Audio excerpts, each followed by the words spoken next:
जब मैं जानवरों और भगवान की उपस्थिति से घिरा हुआ जहाज के अंदर खड़ा हुआ तो मेरे साथ केवल मेरा अपना परिवार ही था। क्या आप कल्पना कर सकते हैं कि उन सभी को खोना कैसा होता है जिन्हें आप बचपन से जानते हैं? मैंने अपना सर्वश्रेष्ठ किया, मैंने सभी को काफी समय तक चेतावनी दी, लेकिन आज मैं उन सभी लोगों को खो दूंगा जो मेरे करीबी परिवार का हिस्सा नहीं है। आज सबका न्याय होगा। हवा हजारों प्राणियों की आवाजों से भर गई, जिनमें से प्रत्येक अपना अनोखा शोर निकाल रहा था। इतने वर्षों की कड़ी मेहनत के बाद आखिरकार हमारा काम पूरा हो गया। भगवान ने कुछ जानवरों को प्रवासी प्रवृत्ति प्रदान की है जो अविश्वसनीय तरीके से काम करती है। यह मानव कौशल से नहीं बल्कि दैवीय शक्ति से इकट्ठा किया गया जानवरों का अब तक का सबसे बड़ा और सबसे संपूर्ण संग्रह था। दो दो करके वे जहाज में दाखिल हुए, क्योंकि भगवान को जानवरों से अपने आदेशों का पालन कराने में कभी कोई समस्या नहीं होती। यह एक अनोखा क्षण था। मेरे पिता अब गवाही देने के लिए यहां नहीं थे, उनका 5 साल पहले ही निधन हो गया था। शायद परमेश्वर ने जल प्रलय लाने से पहले हनोक, मतूशेलह और लेमेक के चले जाने का इंतजार किया। अब मैं यहां इन आस्थावान लोगों के बिना हूं।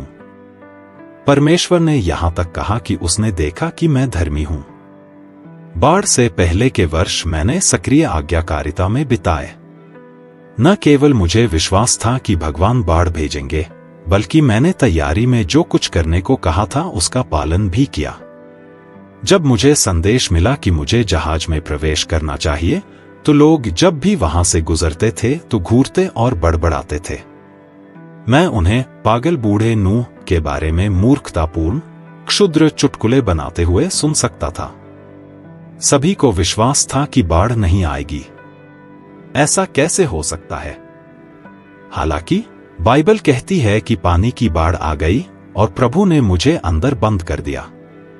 वही दरवाजा जिसने बाहर से बंद किया था, उसने हमें अंदर से बंद कर दिया। जिस जल ने संसार को नष्ट किया, वही जल था जिसने संदूक को उठा लिया। मैं 600 वर्ष का था जब पृथ्वी पर जल प्रलय आया और सब कुछ जल में डूब गया। इसलिए मैं, मेरे बच्चे, मेरी पत्नी और मेरे बच्चों की पत्नियां पानी से बचने के लिए जहाज में दाखिल हुए। शुद्ध पशु, अशुद्ध पशु, पक्षी और भूमि पर रेंगने वाले सब प्राणी परमेश्वर की आज्ञा के अनुसार 2-2 नर और मादा परमेश्वर की अगुवाई में आए। हम, जानवर और मेरा परिवार 7 दिनों तक जहाज में बारिश आने का इंतजार करते रहे। 100 से अधिक वर्षों की तैयारी के बाद 1 सप्ताह तक इंतजार करना विश्वास की सच्ची परीक्षा थी। मेरे जीवन के 600वें वर्ष में दूसरे महीने के 17वें दिन स्वर्ग की खिड़कियां खुल गईं और गहरे पानी के सोते फूट पड़े। महान भूवैज्ञानिक आपदाओं के साथ पृथ्वी के नीचे से पानी बढ़ गया। 40 दिन और 40 रात तक वर्षा होती रही। नई दुनिया में प्रवेश करने से पहले यह परीक्षण और शुद्धिकरण का समय था। सब कुछ बिल्कुल वैसा ही हो रहा था जैसा प्रभु ने कहा था। मुझे किसी के लिए मुक्ति का द्वार बंद करने की आवश्यकता नहीं थी, भगवान ने ऐसा किया। आमतौर पर हम ही वे हैं जो मोक्ष के लिए अयोग्य ठहराए गए व्यक्तियों से निपटते हैं, लेकिन हमें यह निर्णय भगवान को लेने देना चाहिए। उन्होंने आखिरी संभावित क्षण तक दरवाजा खुला रखा, लेकिन अफसोस की बात है कि उन्हें इसे बाकी दुनिया के लिए बंद करना पड़ा। इसका मतलब उन लोगों के लिए दंड था जो जहाज के अंदर नहीं थे, मुक्ति के लिए और कोई अवसर नहीं थे। 120 वर्षों के बाद परमेश्वर की आत्मा ने मानवता के साथ संघर्ष करना बंद कर दिया। उस दरवाजे के पार मौत बिना किसी अपवाद के राज करती थी, लेकिन जहाज के अंदर पूर्ण शांति थी। जल प्रलय और भारी वर्षा पृथ्वी पर 40 दिन और रात तक होती रही। पानी बढ़ गया और संदूक को ऊपर उठा लिया, जो पृथ्वी के ऊपर तैरने लगा। पानी शक्तिशाली हो गया और बहुत बढ़ गया, यहां तक कि आकाश के नीचे के सभी ऊंचे पहाड़ डूब गए। वास्तव में पानी उच्चतम भूमि की ऊंचाई से 15 हाथ अधिक हो गया, जिससे पहाड़ डूब गए। पृथ्वी पर चलने वाली सभी जीवित चीजें नष्ट हो गईं, पक्षी, मवेशी, घरेलू जानवर, जंगली जानवर, जमीन पर रेंगने वाले सभी जीव और पूरी मानवता। वह सब जो सूखी भूमि पर रहता था और जिसके पास जीवन की आत्मा की सांस थी, मर गया। परमेश्वर ने प्रत्येक जीवित प्राणी को नष्ट कर दिया, मिटा दिया और समाप्त कर दिया। केवल मैं और वे लोग जो जहाज में मेरे साथ थे जीवित बचे रहे। यह एक वैश्विक बाढ़ थी। यह कल्पना करना कठिन है कि पहाड़ पूरी तरह से ढक गए थे, इसलिए कितनी बारिश हुई। कई लोगों के संदेह और अविश्वास के बावजूद भगवान ने अपनी वफादारी का प्रदर्शन किया और अपना वादा पूरा किया। 120 वर्षों के बाद बाढ़ बिना पीछे हटे 150 दिनों तक चली। आपदा और मुकदमे के दौरान मैं और मेरा परिवार तूफान और बाढ़ से सुरक्षित, घिरे हुए और संरक्षित थे। तब भगवान ने अपना ध्यान मेरी ओर किया। उसने मुझे, हर जीवित चीज और हर जानवर को याद किया जो जहाज में मेरे साथ था। वह हमारे जीवन में कुछ अनोखा करने वाला था। परमेश्वर ने भूमि पर आंधी चलाई और जल घटने लगा। भगवान ने मुझे कभी नहीं भुलाया, उसने मुझे प्रतिदिन जहाज में सहारा दिया।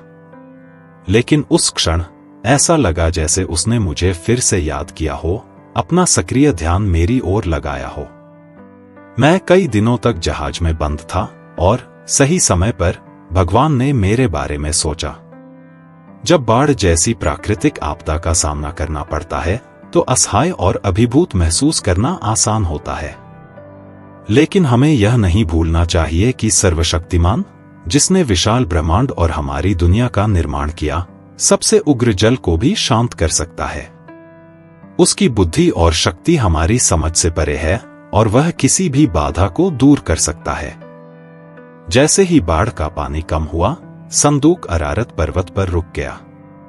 इसे चित्रित करें, एक राजसी पर्वत श्रृंखला जिसकी उत्तरी और पूर्वी ढलान अरास नदी के विशाल मैदान से निकलती है, जो समुद्र तल से 3300 मीटर की प्रभावशाली ऊंचाई तक पहुंचती है।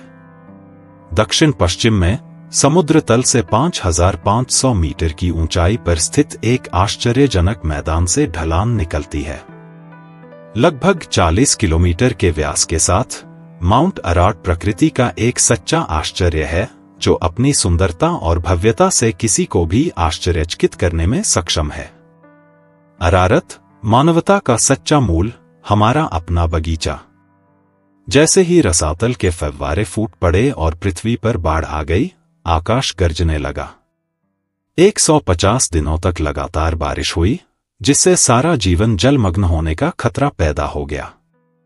लेकिन फिर चमत्कारिक रूप से पानी कम होना शुरू हो गया, जिससे धीरे धीरे दुनिया की लंबे समय से खोई हुई रूपरेखा सामने आने लगी। अनवरत बारिश आखिरकार खत्म हो गई, लेकिन इसके पीछे की शक्ति अभी भी स्पष्ट थी। यह भगवान का दिव्य नियंत्रण था, जिसने तय किया कि बारिश और पानी कब बहना चाहिए और कब रुकना चाहिए। हालांकि माउंट अरारत जहाज से उतरने के लिए आदर्श स्थान नहीं था। जहाज को ऊंचाई वाले पहाड़ी इलाके में छोड़ना हम सभी के लिए चुनौतीपूर्ण हो गया। हालांकि यदि परमेश्वर संदूक को उस विशिष्ट स्थान पर रखना चाहता था, तो उसे छोड़ने के लिए यह आदर्श स्थान था। वहां से बाढ़ का पानी कम होने पर जानवर किसी भी दिशा में जा सकते थे। जैसे जैसे पानी कम हुआ, एक प्रभावशाली ऊंचाई उभरी और भूमि के चारों ओर पहले से छिपी हुई पर्वत चोटियां प्रकट होने लगीं। यह विश्वव्यापी बाढ़ इतनी तीव्र थी कि पर्वत शिखर भी जलमग्न हो गए और दृश्य से ओझल हो गए। लेकिन जैसे जैसे पानी लगातार कम होता गया, अंततः पहाड़ फिर से दिखाई देने लगे, जो भूमि पर आई बाढ़ की ताकत और निरंतरता की गवाही दे रहे थे। 40 दिनों के बाद बड़ी आशा के साथ मैंने उस जहाज की खिड़की खोली जिसे मैंने बहुत मेहनत से बनाया था। आशा की भावना के साथ मैंने जहाज से परे की दुनिया का पता लगाने के लिए एक कौवे को भेजा। कौ हवा में अपने पंख फड़फड़ाते हुए आगे पीछे उड़ता रहा, जब तक कि पानी सूख नहीं गया और जमीन एक बार फिर सामने नहीं आ गई। ऐसा प्रतीत होता है कि कौ जमीन पर उतरने की आवश्यकता के बिना लंबे समय तक उड़ सकता है, शायद इसलिए कि वह एक मेहतर है और आराम कर सकता है और तैरते शवों को खा सकता है। हालांकि ये पक्षी पर्याप्त नहीं होंगे, हमें समाचार लेकर हमारे पास वापस आने के लिए एक पक्षी की आवश्यकता थी। हफ्तों तक जहाज में कैद रहने के बाद आखिरकार हमने यह देखने के लिए एक बहादुर कबूतर भेजने का फैसला किया कि पानी कम हुआ है या नहीं। जैसे ही वह पानी के उस विशाल विस्तार के ऊपर से उड़ी जो अभी भी पूरी भूमि को घेरे हुए था, प्रतीक्षा असहनीय थी। मैंने हाथ बढ़ाकर उसे अपने पास खींचते हुए सीने से लगा लिया, और इसलिए कबूतर को दोबारा उसके मिशन पर भेजने से पहले मैंने उत्सुकता से 7 दिनों तक इंतजार किया। जब कबूतर वापस आया तो उसकी चोंच में जैतून का ताजा तोड़ा हुआ पत्ता था। अब मुझे मालूम हो गया कि आखिरकार जमीन से पानी उतर गया है। क्या दृश्य है! जैतून के पत्ते वाला एक कबूतर। एक साफ सुथरा और सफाई न करने वाला पक्षी होने के कारण कबूतर तब तक जमीन पर नहीं उतरता था जब तक कि कोई सूखी और उपयुक्त जगह न हो। उसने पवित्रता और अनुग्रह के गुण को मूर्त रूप देते हुए सुरक्षित भूमि पर उतरने के लिए धैर्यपूर्वक सही समय का इंतजार किया। लेकिन मैं अभी तक खत्म नहीं हुआ था। मैंने और 7 दिन तक प्रतीक्षा की और कबूतर को फिर भेजा। इस बार वह वापस नहीं लौटी। मुझे तभी पता चल गया था कि हमारी यात्रा समाप्त हो गई है और हमें अंततः ठोस आधार मिल गया है। कबूतर के वापस न लौटने का मतलब था कि उसने पृथ्वी पर अपना नया जीवन शुरू कर दिया है। वहां कौवे और कबूतर थे जो नई भूमि में अपना नया जीवन शुरू करने वाले पहले व्यक्ति थे। बहुत जल्द अन्य जानवर भी अपना नया जीवन शुरू करेंगे। अंत में 6ठे वर्ष के पहले महीने के पहले दिन जल पृथ्वी पर से सूख गया। मैंने जहाज का आवरण हटाकर क्या देखा कि भूमि सूखी है। आप कल्पना कर सकते हैं कि जब मैं पानी उतरने का इंतजार कर रहा था तो मेरा दिल किस आशा से भर गया था। और फिर आखिरकार लंबी अवधि तक जहाज तक ही सीमित रहने के बाद यह हुआ। हालांकि हम कुछ देर तक जहाज के अंदर ही रहे। दूसरे महीने के 27वें दिन को भूमि पूरी तरह सूख गई। तब परमेश्वर ने मुझसे बात की और मुझे संदूक छोड़ने के लिए कहा। मैं, मेरी पत्नी, मेरे बच्चे और उनकी पत्नियां मेरे साथ। परमेश्वर ने हमें पक्षियों, जानवरों और पृथ्वी पर चलने वाले सभी रेंगने वाले जीवों सहित सभी जीवित प्राणियों को अपने साथ लाने की आज्ञा दी ताकि वे बड़ी संख्या में प्रजनन कर सकें, फलदायी हो सकें और पृथ्वी पर बढ़ सकें। इसलिए हम चले गए, मैं, मेरे बच्चे और उनकी पत्नियां मेरे साथ। हर जानवर, हर रेंगने वाला प्राणी, हर पक्षी और पृथ्वी पर चलने वाली हर चीज अलग अलग प्रकार और वर्गीकरण वाले समूहों में जहाज से बाहर आई। इसकी कल्पना करें, जैसे ही जहाज के जीवित प्राणियों ने ग्रह को फिर से आबाद किया, पृथ्वी जीवन से भर गई, जिससे जीवंतता और विविधता वापस आ गई जो एक बार खो गई थी। जहाज की परिधि से निकलता हुआ कितना मनोरम दृश्य है। मैंने विशाल दुनिया में कदम रखा, बाहर चला गया और पूरी दुनिया मेरे सामने थी, यह चुनने के लिए कि मैं कहां जाना चाहता हूं। मेरे साथ परमेश्वर की वाचा मुहरबंद थी। बड़ी भक्ति के साथ मैंने भगवान के लिए एक शानदार वेदी बनाई और होमबलि के रूप में चढ़ाने के लिए सावधानी पूर्वक केवल सबसे शुद्ध और बेहतरीन जानवरों और पक्षियों का चयन किया। जैसे ही मैंने विनम्रता पूर्वक अपनी भेंट अर्पित की, लौ आकाश की ओर ऊंची उठी, मेरा हृदय सर्वशक्तिमान के प्रति श्रद्धा से भर गया। प्रभु ने सुखद सुगंध, एक मीठी और संतोषजनक गंध महसूस की और खुद से कहा, मैं फिर कभी मनुष्य के कारण भूमि को शाप नहीं दूंगा, क्योंकि मनुष्य के दिल का इरादा बचपन से ही बुरा रहा है, और मैं फिर कभी हर किसी को नष्ट नहीं करूंगा। जीवित प्राणी, मैं वैसे ही जीवित हूं जैसे मैं जीवित था। जब तक पृथ्वी रहेगी, बुआई और कटाई, सर्दी और गर्मी, दिन और रात नहीं रुकेंगे। इस असाधारण भेंट से परमेश्वर को अत्यधिक खुशी हुई। वह इतने प्रसन्न हुए कि उन्होंने मुझसे और पूरी मानवता से एक शानदार वादा किया। परमेश्वर ने वादा किया कि वह फिर कभी इतनी बड़ी बाढ़ से पृथ्वी पर सभी जीवित चीजों को नष्ट नहीं करेगा जैसा कि उसने पहले किया था। उसने यह प्रतिज्ञा शुद्ध दया के कारण की थी, क्योंकि वह जानता था कि बचपन से ही मनुष्य के मन की प्रवृत्ति बुराई की ओर होती है। हालांकि मानवता ने फिर भी बुराई की, भगवान ने इस महाप्रलय के लिए मानवता को माफ करने का फैसला किया। यह तब था जब सर्वशक्तिमान ने मुझ पर और मेरे बच्चों पर अपना आशीर्वाद बरसाया और हमें अपने वंशजों के साथ पृथ्वी को आबाद करने का आदेश दिया। यहोवा ने यह भी कहा, तेरा भय और भय पृथ्वी के सब पशुओं और आकाश के सब पक्षियों और पृथ्वी पर रेंगने वाले सब जंतुओं और समुद्र की सब मछलियों पर होगा, वे सब तेरे वश में कर दिए जाएंगे। जो कुछ चलता फिरता और जीवित है वह तुम्हारा भोजन होगा। जैसे मैंने तुम्हें हरी जड़ी बूटियां दी हैं, वैसे ही मैं तुम्हें ये सब वस्तुएं भी देता हूं, परंतु तुम प्राण समेत अर्थात लोहू समेत मांस न खाना। दुनिया अब वैसी नहीं रही जैसी पहले थी। ईश्वर के नए आदेश के साथ यह एक नई शुरुआत थी, एक नई शुरुआत थी और संभावनाएं अनंत थी। यह वैसा ही है जैसा परमेश्वर ने आदम से कहा था, फूलो फलो, बढ़ो, पृथ्वी में भर जाओ और उसे अपने वश में कर लो। समुद्र की मछलियों, आकाश के पक्षियों और पृथ्वी पर रेंगने वाले सब जीवित प्राणियों पर अधिकार रखो। जैसे एडम को निर्देश दिया गया था कि क्या खाना चाहिए, वैसे ही मुझे भी निर्देश दिया गया था। परमेश्वर ने आदम से कहा, सुन, जितने बीज वाले पौधे पृथ्वी भर पर हैं और जितने बीज वाले फल वाले पेड़ हैं, मैं तुम्हें देता हूं, वे तेरे लिए भोजन ठहरेंगे। हालांकि अब मुझे जानवरों का उपभोग करने की विशिष्ट अनुमति मिल गई है। भगवान ने मुझे यह भी आदेश दिया कि यदि जानवरों को मारकर खाया जाता है तो रक्त के लिए उचित सम्मान होना चाहिए, क्योंकि रक्त महत्वपूर्ण है, जीवन का सार है। इसलिए यह आश्चर्य की बात नहीं है कि यह सबसे बड़े सम्मान का हकदार है, चाहे वह किसी जानवर का खून हो या इंसान का, क्योंकि यह अस्तित्व के मूल का प्रतीक है। जब हम खून बहाते हैं तो हम जान ही ले रहे होते हैं। यह अंधविश्वास या रहस्यवाद के बारे में नहीं है, बल्कि सभी जीवन की पवित्रता को पहचानने के बारे में है। कुछ ऐसे भी थे जो खून पीते थे, परंतु यह प्रभु का मार्ग नहीं था। उसने कहा, मैं निश्चय हर एक के खून का और हर एक जानवर के प्राण का हिसाब मांगूंगा और मनुष्य के हाथ से, हर मनुष्य के भाई के हाथ से मनुष्य के प्राण का हिसाब मांगूंगा।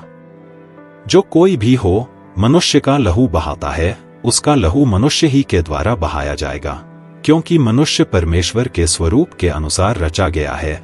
और तुम फलो और पृथ्वी भर में फैल जाओ और उसमें बढ़ जाओ। ईश्वर के आदेश के अनुसार यदि किसी का खून बहाया गया है तो मामले की जांच होनी चाहिए। यह इस तथ्य के कारण है कि ईश्वर ने मनुष्य को अपनी छवि में बनाया है और इसलिए मानव जीवन स्वाभाविक रूप से मूल्यवान है और इसे ईश्वर के प्रति जवाबदेही के बिना नहीं लिया जा सकता है। उसने वादा किया कि वह फिर कभी दुनिया को बाढ़ से नष्ट नहीं करेगा। इस प्रकार सर्वशक्तिमान ने यह वादा अपनी पिछली वाचा की पुनः पुष्टि और स्पष्टीकरण के रूप में किया। परमेश्वर को विश्वास नहीं हुआ कि उसने बाढ़ भेजकर कुछ भी गलत या अत्यधिक कठोर किया है। उन्होंने यह सुनिश्चित करने का वादा किया कि जल प्रलय से पहले की दुनिया में जो बुरी स्थितियां थीं, वे दोहराई न जाए। तब परमेश्वर ने कहा, यह दृश्यमान चिन्ह है और उस पवित्र वाचा का स्मरण है जो मैं अपने और तुम्हारे बीच और सब जीवित प्राणियों के बीच जो तुम्हारे साथ हैं, भावी पीढ़ियों के लिए बांधता हूँ। मैं अपना इंद्रधनुष बादलों में रखता हूँ और वह ऐसा करेगा, मेरे और पृथ्वी के बीच की वाचा का चिन्ह बनो। ऐसा होगा कि जब मैं पृथ्वी पर बादल लाऊंगा, तब बादलों में इंद्रधनुष दिखाई देगा और मैं करुणा के साथ अपनी वाचा को स्मरण करूंगा जो मेरे और तुम्हारे बीच है। और सब जीवित प्राणी और जल फिर कभी सब प्राणियों को नाश न करेगा। जब बादलों में इंद्रधनुष होगा और मैं उसे देखूंगा, तो मैं भगवान और पृथ्वी पर रहने वाले सभी प्राणियों के बीच की शाश्वत वाचा को याद करूंगा। भगवान ने मुझसे कहा, यह इंद्रधनुष उस वाचा का प्रतीक है, एक गंभीर वादा और बाध्यकारी समझौता है जिसे मैंने अपने और पृथ्वी पर हर जीवित चीज के बीच स्थापित किया है। इसकी कल्पना करें, एक अविश्वसनीय वाचा, न केवल ईश्वर और मानवता के बीच, बल्कि ईश्वर और इस ग्रह पर चलने, रेंगने उड़ने और तैरने वाले हर प्राणी के बीच भी। हाँ, वादा तो धरती से भी किया गया था। बाढ़ के साथ जलवाष्प का आवरण मुक्त हो गया और ग्रह पर जल चक्र बदल गया। बाढ़ के बाद यह इंद्रधनुष की पहली उपस्थिति रही होगी। भगवान ने मेरे और आने वाली सभी पीढ़ियों के लिए एक संकेत के रूप में इंद्रधनुष को चुना, यह सुनिश्चित करते हुए कि वह अपनी वाचा के प्रति वफादार रहेंगे। और वहां पहला इंद्रधनुष था। हमारे ग्रह पर दिखाई देने वाले पहले इंद्रधनुष को देखने की कल्पना करें। इससे भी अधिक रोमांचक बात यह है कि भगवान ने इस शानदार रचना को मेरे और आने वाली सभी पीढ़ियों के प्रति अपनी वफादारी के प्रतीक के रूप में चुना। इंद्रधनुष भी आपसे एक वादा है। जब आप इंद्रधनुष देखें तो मेरी महाकाव्य कहानी याद रखें। जब भी हम इंद्रधनुष देखते हैं तो यह ईश्वर की अटूट निष्ठा और उनके सभी वादों की पूर्ति की एक शक्तिशाली याद दिलाता है। वास्तव में वह हमें आश्वस्त करता है कि मानवता के साथ उसकी शांति की वाचा उतनी ही अटूट है जितनी कि उसने मेरे और उसके बाद की सभी पीढ़ियों के साथ की थी। यह सब अपनी चुनौतियों के साथ आया। अब मेरे कोई साथी नहीं थे, वह दुनिया के सबसे बुजुर्ग व्यक्ति थे। बाकी सभी लोग नष्ट हो गए थे और जल्द ही कुछ बहुत दुखद घटित होने वाला था, कुछ ऐसा जो मेरे बच्चों और उनके वंशजों को प्रभावित करेगा। मेरे पुत्र जो संदूक से निकले थे वे शेम, हाम और येपेत थे, और उन्हीं से सारी पृथ्वी आबाद होगी और नए निवासियों से तितर बितर हो जाएगी। मेरे बच्चे नई दुनिया की नींव बनेंगे। कनान, मेरा पोता, इस आपदा के बाद सामने आने वाली घटनाओं के परिणामस्वरूप शापित होगा। मैंने विनाशकारी बाढ़ के परिणामों का सामना किया और अपने प्रियजनों के लिए एक नया जीवन बनाने के लिए दृढ़ संकल्पित होकर पूरी तरह से नए सिरे से उभरा। असीम ऊर्जा और उत्साह के साथ मैं अन्वेषण और खोज की एक रोमांचक यात्रा पर निकला, जिसमें विभिन्न प्रकार की फसलें लगाईं, जिसमें एक शानदार अंगूर का बाग भी शामिल था जिसने भरपूर फसल का वादा किया था। मैंने अंगूरों से शराब बनाई, शराब पी और नशे में धुत होकर अपने डेरे में नंगा हो गया। कनान के पिता हाम ने गलती से मेरा नंगापन देख लिया और मेरी शर्मिंदगी के कारण उसने अपने 2 भाइयों को, जो बाहर थे, बता दिया। तब शेम और येपेत ने एक कंबल लिया, उसे अपने दोनों कंधों पर रखा और मेरी नग्नता को ढकने के लिए पीछे की ओर चले गए और अपने चेहरे दूसरी ओर कर लिए ताकि वे अपने पिता की नग्नता को न देख सकें। ऐसा कहा जाता है कि हैम ने मेरे तंबू में जो कुछ देखा उसे प्रसन्नतापूर्वक सुनाया और मेरा अपने पिता का मजाक उड़ाने का निर्णय लिया। ऐसा करके वह परमेश्वर के आदमी के रूप में मेरे अधिकार को कमजोर कर रहा था। कैम की प्रतिक्रिया से मेरे प्रति उसके आदर की कमी का पता चला। जब मैं शराब के नशे से जागा तो मुझे पता चला कि मेरे सबसे छोटे बेटे कैम ने क्या किया है। उसने मेरी नग्नता देखी और मेरा सम्मान करने के बजाय उसने मेरा उपहास करना चुना। इसने न केवल सम्मान की कमी को प्रदर्शित किया बल्कि ईश्वर के आदमी के रूप में मेरे अधिकार को भी कम कर दिया। कैम के रवैये ने न केवल मेरे प्रति बल्कि शालीनता और पारिवारिक सम्मान के मानदंडों के प्रति भी उसके अनादर को दर्शाया। परिणामस्वरूप जो कुछ हुआ था उसके बारे में जानने पर मैंने हाम के बेटे कनान को श्राप दे दिया, जो हमारे पारिवारिक इतिहास में एक दुखद और विभाजनकारी क्षण था। श्राप सीधे हाम पर नहीं बल्कि उसके वंशज कनान पर निर्देशित था। यह अनादर कृत्य की गंभीरता और उसके स्थायी परिणामों को दर्शाता है। इस दुर्भाग्यपूर्ण घटना के बावजूद भगवान का आशीर्वाद और पृथ्वी को फिर से आबाद करने और आशीर्वाद देने का वादा कायम रहा। शेम और येपेत ने आदरपूर्वक मेरी नग्नता को ढककर श्रद्धा प्रकट की और धन्य हुए। यह कहानी परिवारों और समुदायों के भीतर व्यवहार और आपसी सम्मान के लिए भगवान की अपेक्षाओं का एक शक्तिशाली अनुस्मारक है। तब मैंने कहा, हाम का पुत्र कनान शापित हो, वह आपके भाइयों के दासों के दास हो। उसने यह भी कहा, शेम का परमेश्वर यहोवा धन्य है और कनान उसका दास हो सकता है। परमेश्वर येपेत को बड़ा करे और वह शेम के तंबुओं में वास करे और कनान उसका दास हो। यह निर्णय काफी कठोर था। कनान शेम के बंधन में रहेगा, हालांकि यह दुनिया में बुराई का अंत नहीं था। समय के साथ मैंने और मेरे परिवार ने पृथ्वी के पुनर्निर्माण और उसे फिर से आबाद करने की प्रक्रिया शुरू की। चुनौतियों और नुकसान के बावजूद हमने भगवान की वाचा और उनके वादों पर विश्वास बनाए रखा। पृथ्वी पर जीवन, हालांकि बाढ़ और उसके परिणामों से बदल गया, भगवान के आशीर्वाद के तहत एक नई शुरुआत की आशा और वादे के साथ आगे बढ़ा। इंद्रधनुष ईश्वर और समस्त सृष्टि के बीच इस नई वाचा के प्रतीक के रूप में ईश्वरीय दया की निरंतर याद दिलाता है और पृथ्वी को फिर कभी बाढ़ से नष्ट नहीं करने का वादा करता है। यह आशा, नवीनीकरण और पृथ्वी पर जीवन के प्रति ईश्वर की चल रही प्रतिबद्धता का प्रतीक है। इसलिए हर बार जब हम इंद्रधनुष देखते हैं तो हमें विश्वास, वादे और नवीनीकरण की महाकाव्य कहानी याद आती है। वह हमें न केवल नूह और उसके परिवार के लिए, बल्कि पूरी मानवता और सृष्टि के लिए ईश्वर के प्रेम और विश्वासयोग्यता को याद रखने के लिए आमंत्रित करता है। इंद्रधनुष ईश्वर की शाश्वत वाचा का प्रतीक है। यह याद दिलाता है कि सबसे चुनौतीपूर्ण समय में भी हमेशा एक नई शुरुआत की आशा होती है। वर्षों तक पृथ्वी पर लोगों के निवास करने के बाद निम्रोद नामक एक व्यक्ति का जन्म हुआ और इसने वह सब कुछ बदल दिया जो हम समझते थे। निम्रोद का जन्म हाल ही में भगवान द्वारा बनाई गई दुनिया में हुआ था। उनके फैसले के बाद पुरानी दुनिया में बहुत से मानव और पशु जीवन से रहित हो गए थे।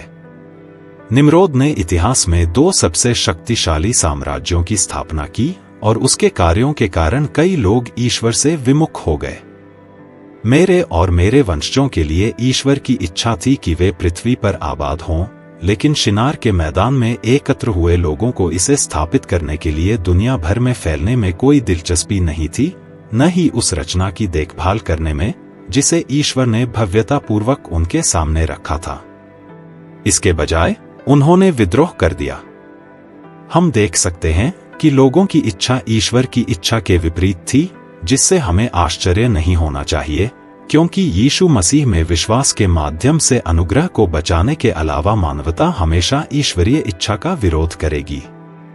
हालांकि पवित्र शास्त्र स्पष्ट रूप से सिखाता है कि प्रभु की इच्छा हमेशा विजयी होती है और वह इसे चुनौती देने के मानवता के प्रयासों से अप्रभावित रहता है। प्रभु ने उसके इरादों को विफल कर दिया। प्रभु के लिए बाबेल की मीनार की प्रगति को रोकना कठिन नहीं था। यहोवा ने लोगों को पूरी पृथ्वी पर तितर-बितर कर दिया और उन्हें शहर बनाने से रोक दिया, क्योंकि उसने हर किसी की भाषा को भ्रमित कर दिया था। कल्पना कीजिए कि यह उनके लिए कितना आश्चर्यजनक रहा होगा। जब भगवान प्रकट हुए और उनकी भाषाओं को मिश्रित किया तो उन्हें कितना आश्चर्य हुआ। परमेश्वर के लिए यह कुछ सरल था, क्योंकि उसकी इच्छा और योजनाओं को रोका नहीं जा सकता। महाप्रलय के 3 शताब्दियों के बाद इस दुनिया में मेरा समय समाप्त हो रहा है। उस सब के साथ मैं कौन हूं? व्यवहार में मैं आस्था के जीवन का एक उदाहरण हूं। विश्वास ही से मैंने उन वस्तुओं के विषय में चेतावनी दी जो अब तक देखी न थीं। पवित्र भय के साथ मैंने अपने परिवार को बचाने के लिए एक जहाज बनाया। विश्वास के द्वारा मैंने संसार को दोषी ठहराया और उस धार्मिकता का वारिस हुआ जो विश्वास से आती है। मैं पीढ़ी दर पीढ़ी आज्ञाकारिता और ईश्वर के प्रति वफादारी का परिणाम हूं। दूसरे शब्दों में, ईश्वर के साथ सही रहें, दूसरों के साथ सही रहें और निर्माता के साथ श्रद्धापूर्ण और पूजनीय संबंध रखें। सर्वशक्तिमान ईश्वर के पास धर्मियों को सभी प्रकार के परीक्षणों और क्लेशों से मुक्ति दिलाने की शक्ति है। जैसे ही मैं अपने जीवन पर विचार करता हूं, मुझे याद आता है कि पाप को दंडित नहीं किया जाएगा। हिसाब किताब का दिन निकट आ रहा है। मेरा नाम नूह है और यह मेरी कहानी है। भाइयों और बहनों, प्रार्थना में हमारे दिलों और आत्माओं को एकजुट करने का समय आ गया है। आइए हम अपने विश्वास की पूरी ताकत के साथ प्रभु को पुकारें, ताकि वह हम पर वादा किए गए आशीर्वाद बरसा सकें, हमें धार्मिकता और सच्चाई के रास्ते पर चलना सिखा सकें। आइए अब ईश्वर से प्रार्थना करें, अपनी आंखें बंद करें और पिता के साथ इस शक्तिशाली संवाद के लिए अपने दिल खोलें। हे सर्वशक्तिमान ईश्वर, स्वर्ग और पृथ्वी के भगवान, हम आपकी परिवर्तनशील उपस्थिति के लिए प्यासे दिल से आपकी तलाश करते हैं। जिस तरह आपकी कृपा से चुने गए नूह ने अकल्पनीय का सामना किया, हम भी आपके नक्शेकदम पर चलने की इच्छा रखते हैं। उस विश्वास में दृढ़ हैं जो हमें अपने जीवन में मुक्ति के जहाज बनाने के लिए कहता है। प्रभु, स्तुति और आज्ञाकारिता का हमारा बलिदान आपको नूह के प्रसाद की सुगंध के समान प्रसन्न करे।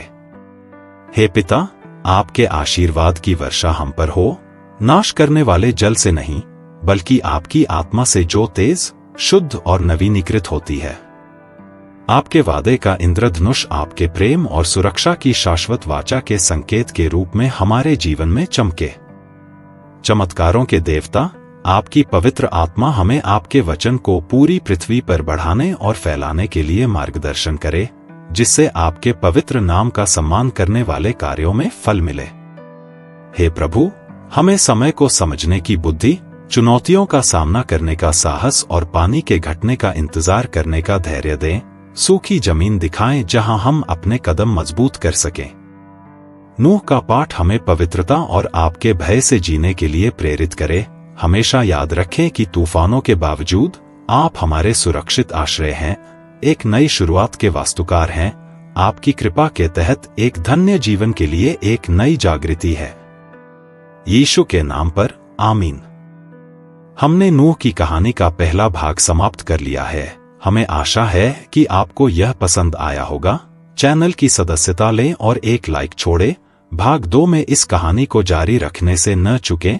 भगवान आपको आशीर्वाद दें और आपकी रक्षा करें।